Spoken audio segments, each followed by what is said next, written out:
Hello there, dear viewer. Today we're talking all about Second Sight films. I have two of their recent releases to talk about, The Sacrament and Gonjiam Haunted Asylum. We also have their latest announcements to talk about. So if you're a fan of Second Sight films, then do stick around. You're also joining me for a daytime session today because the heat level is rising.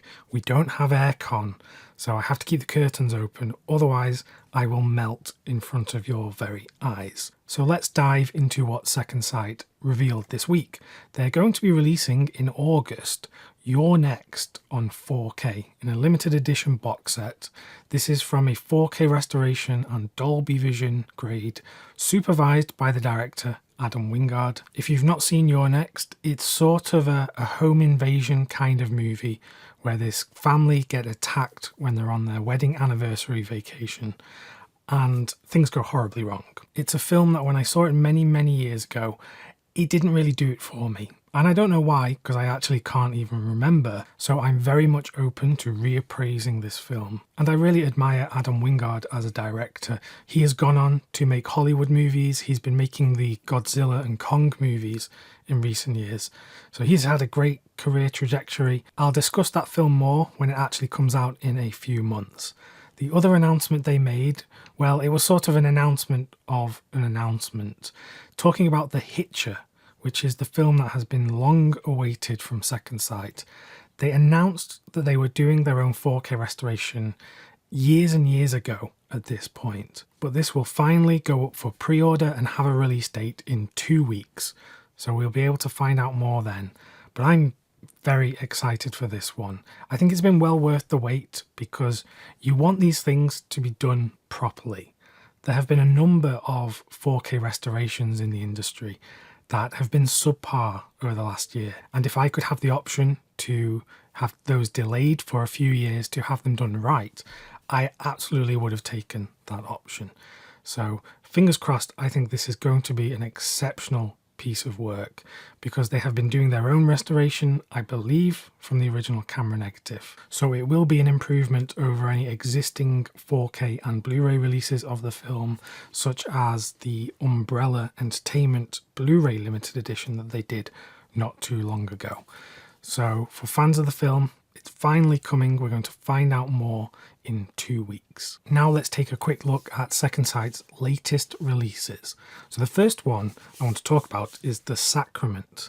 This is a film from 2013, directed by Ty West, who, like Adam Wingard, is a key figure in modern American horror independent cinema. But in recent years, he has been finding a lot of success with the films X, Pearl, and then the sequel coming out very soon, Maxine. So maybe we have some fans of Ty West here from those films who might want to go back and look at works such as The Sacrament. So what is The Sacrament? Well, the film follows this guy who is a photographer. He goes to this commune where these people are living together in their own society, and he starts to realize that there's a bit of a cult situation going on here. So he films interviews with the community members and the leader, and very quickly realizes that there is some very bad stuff going on underneath. The film is shot in a documentary style, so it isn't a mockumentary because it isn't a comedy, it isn't trying to make light of the situation. The film has proven so divisive since it was released because it so closely follows the real-life events of the Jonestown Massacre, which, if you don't know about Jonestown, it happens to be one of the darkest cult community stories in human history. And up until the events of 9/11, the Jonestown Massacre was the single largest loss of life intentionally in the United States. So a very dark story, and a lot of people believed that this film shouldn't be made, even though it isn't using that exact event. It's not using the same names, the same place. It is very clearly following the true events. What's even weirder is that the media company Vice, who we all know for their crazy documentaries, at the time allowed their name to be used in the film. This is before their company became massively known online. So the film actually features, a Vice documentarian going and filming this cult situation. And the filmmakers, rather than acknowledging that they were so clearly following a real-life tragic event, they actually tried to distance themselves by putting disclaimers in the film that this is in no way related to real-life events. So, yeah, it's kind of left people feeling a bit weird ethically about this film and should it have been made. And I don't really know how to feel about it. There were times in the film where it is genuinely very horrifying. So in terms of filmmaking, it was very well done in those sequences.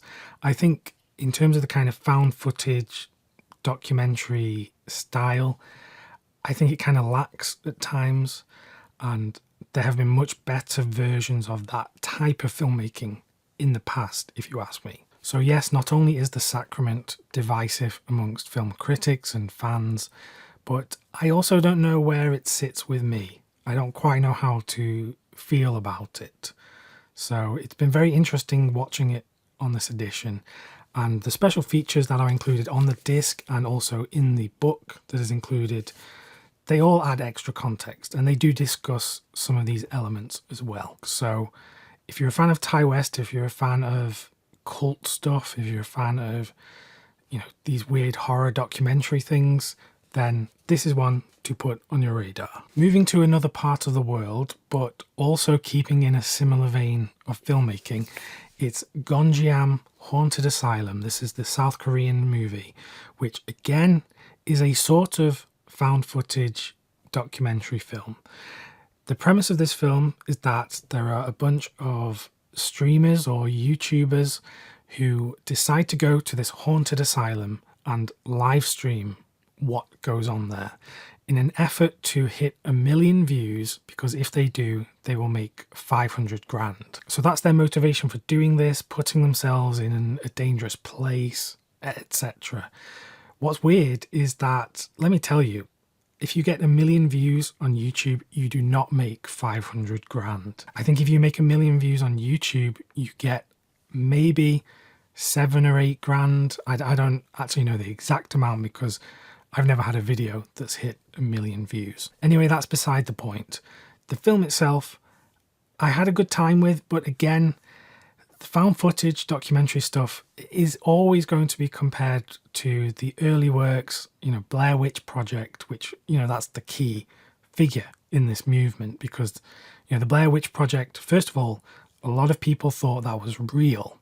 So the marketing for that film was done brilliantly. And of course, the Blair Witch Project is on paper one of the most financially successful movies ever made, because it had such a small budget and made tons of millions around the world. So that's why a lot of found footage films have popped up in recent years, because it's a way for horror directors to make a cheaper film and perhaps still reach a wide audience. Now, that's not to discredit this film, because I'm not saying it's just some kind of artless cash grab. Not at all. There are some genuinely frightening moments in here, but I think for the scope of a feature film, it just didn't keep me engaged the whole time. First of all, there's quite a lot of build-up, like where these people are just meeting together before they actually go into the haunted asylum. And the film plays with this concept that whilst this is being live streamed, there's lots of people watching it and reacting to it in real time. But it didn't actually focus too much on that. It didn't have a lot to say in terms of the commentary and how that could be applied to other types of filmmaking and just how we approach horror vicariously. Horrific events in real life, we watch at from a distance and we can comment and we can engage, and we're so detached from it. As with every Second Sight release, they do incredible work on the packaging and the included features, the booklet, the art cards, and everything that's on the disc. All of the special features and the commentaries that go into extra detail and, give you more context. So that was a quick look at the new announcements and the recent releases from Second Sight. If you want to pick these up, I'll include some purchasing links in the description, which if you use, they help the channel at no additional cost, but there's no pressure. Don't feel like you have to. It's just there if you want to use it. If you'd like more film recommendations from me, just click the video that's presented on screen right now. Thanks very much for watching, and I'll see you soon.